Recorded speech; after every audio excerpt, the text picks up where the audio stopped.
It was a quiet Sunday morning when my wife, Laura, told me she was heading to church. She said she wanted to spend some time praying and attending the service. This wasn't unusual. She'd been going regularly for months, sometimes alone, sometimes with friends. I kissed her goodbye and watched her drive off, not suspecting anything. But something inside me that day felt off. A strange unease I couldn't quite shake. About an hour later, I finished some work at home and decided to surprise her by picking her up from church. I thought it would be a sweet gesture.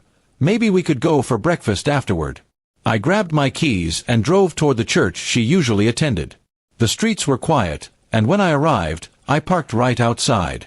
I expected to see her car in the lot, but I didn't. I thought maybe she parked further away. So I decided to text her, "Hey, I'm outside waiting." A few seconds later, I saw the 3 little dots showing she was typing. Then, nothing. They disappeared. A minute later, they came back. Then gone again. Finally, she replied with a short, "What? You're here." I replied instantly, "Yeah, figured I'd surprise you." This time, the dots didn't appear. The silence felt heavy. Then my phone rang. It was Laura. Her voice was shaky as she asked why I came. I told her I just wanted to see her and take her out afterward. She hesitated for a long moment before saying, "I'm not at church right now."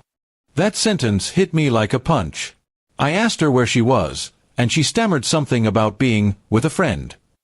My chest tightened. "What friend?" I asked.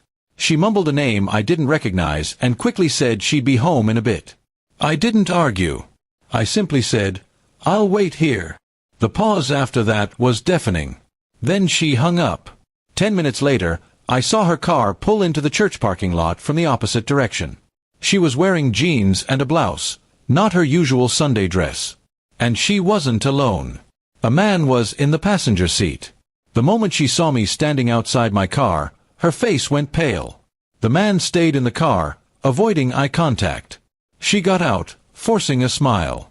"It's not what it looks like," she said immediately.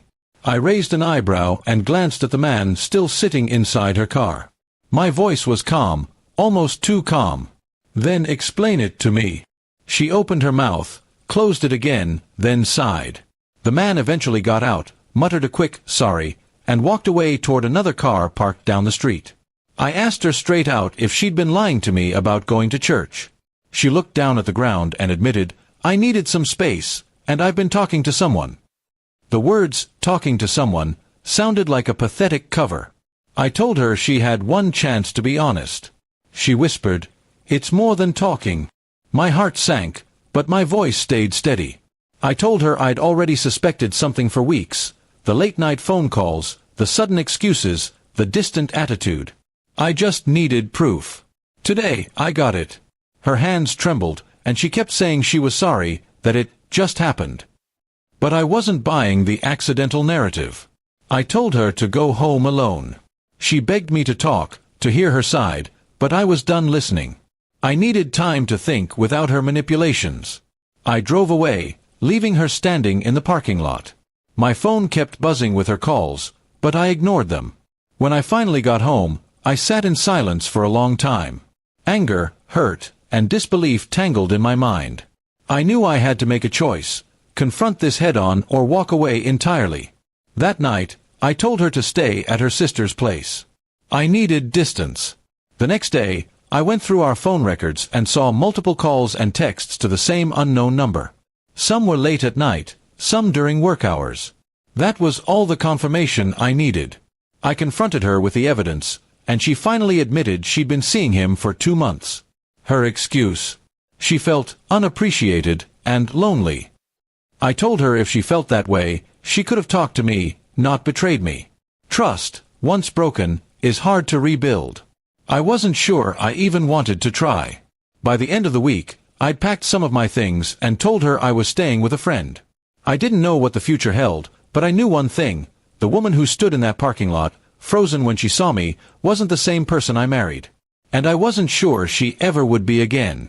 Even now, when I think about that day, I can still picture the moment she froze after my text. It was the instant she realized her lies had caught up with her.